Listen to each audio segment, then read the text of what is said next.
started writing this play between my first and second year of graduate school.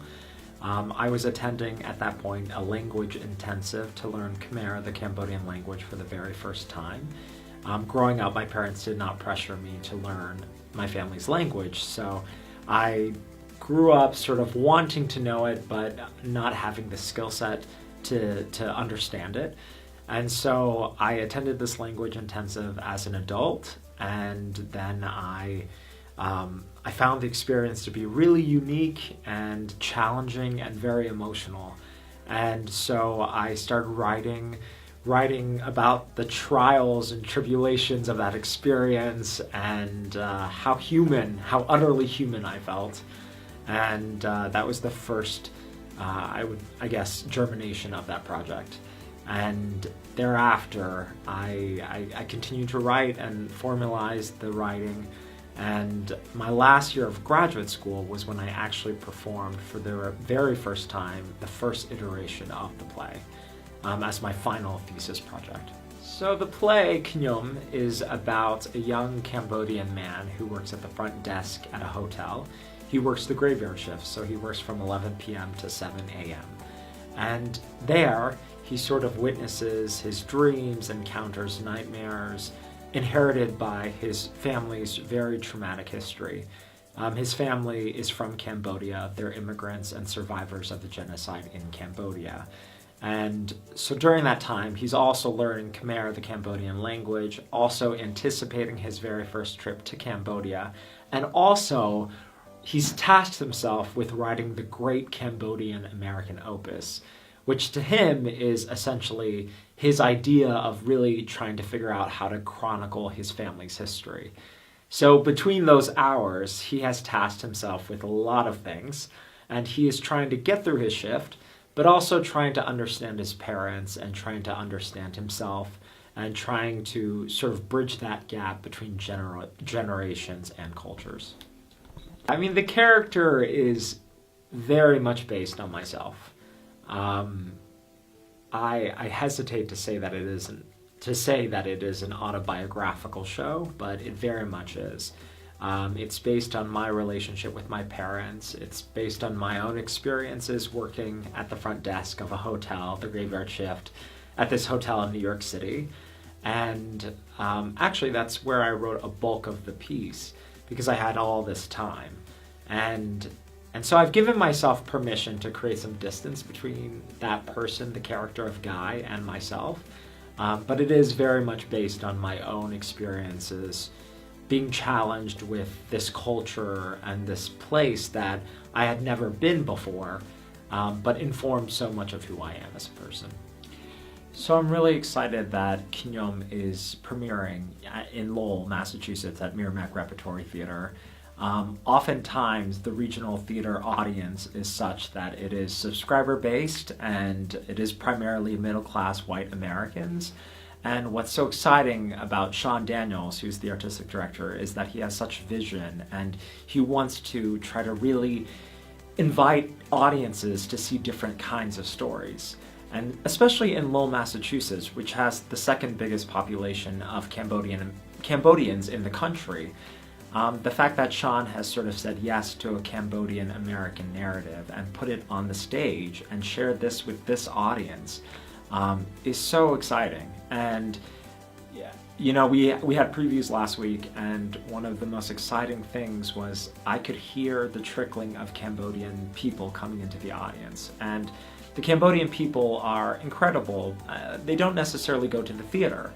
And so it has been a great joy and excitement of mine to know that we are now opening the doors even wider and saying to Cambodian Americans, please come in and experience the story from a Cambodian person who is as much their son, as much their brother, as much of their friend as anybody else.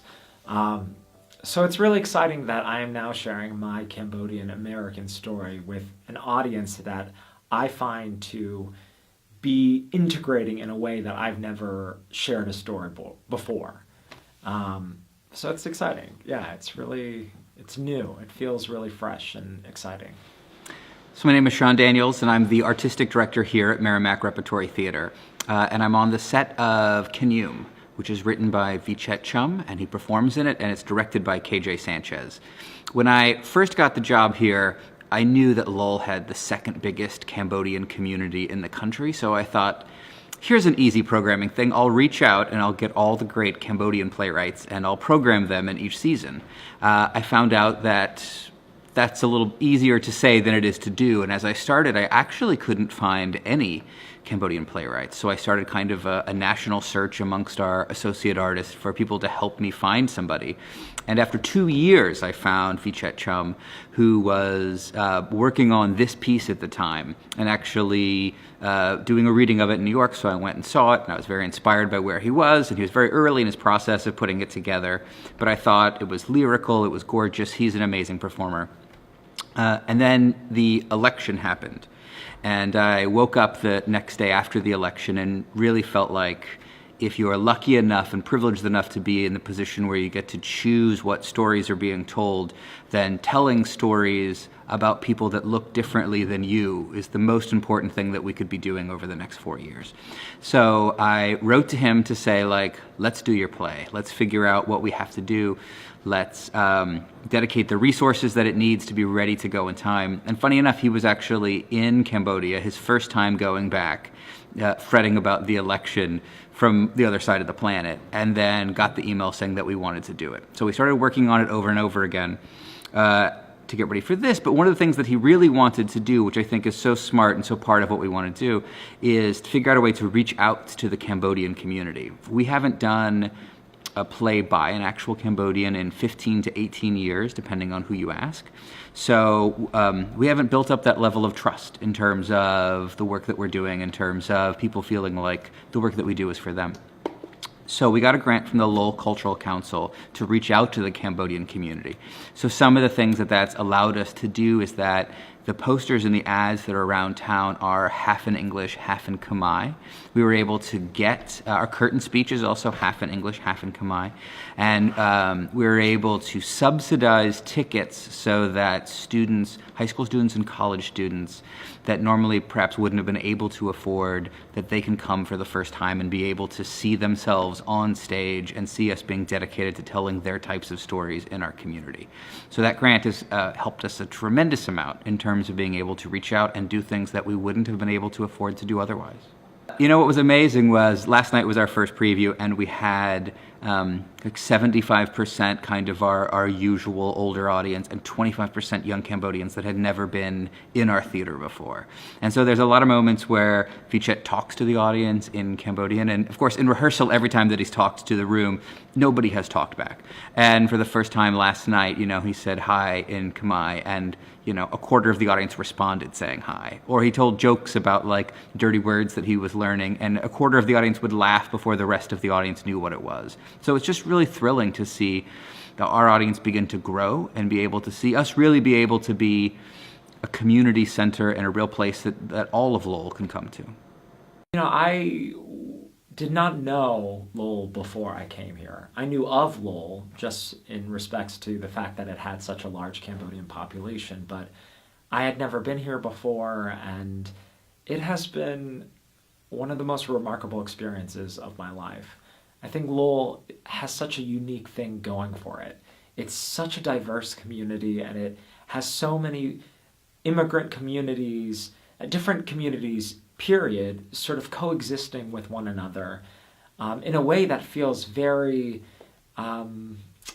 futuristic, I would say. It's something that I hope and aspire for all communities in America.